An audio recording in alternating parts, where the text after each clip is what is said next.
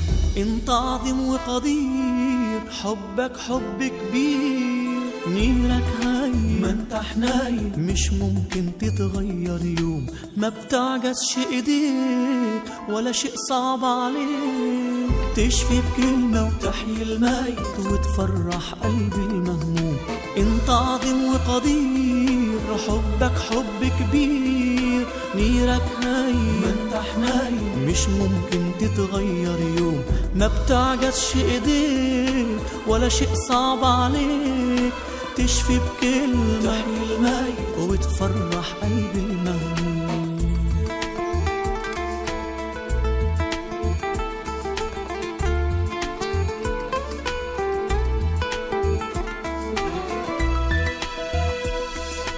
قلبك كله محبة يا رب، وانت الفرحة في كل زمان، انت الراعي وانت الأب، وأمل كل تعيس يأسان. قلبك كله محبة يا رب، وانت الفرحة في كل زمان، انت الراعي وانت الأب، وأمل كل تعيس يأسان. انت عظيم وقدير، حبك حب كبير، نيرك هاي ما انت حنايم، مش ممكن تتغير يوم، ما بتعجزش ايديك ولا شيء صعب عليك، تشفي بكلمة تحيي الميت وتفرح قلبي المهموم. انت عظيم وقدير، حبك حب كبير، نيرك هاي ما انت حنايم، مش ممكن تتغير يوم، ما بتعجزش ايديك ولا شيء صعب عليك، تشفي بكلمة تحيي الميت وتفرح قلبي المهموم.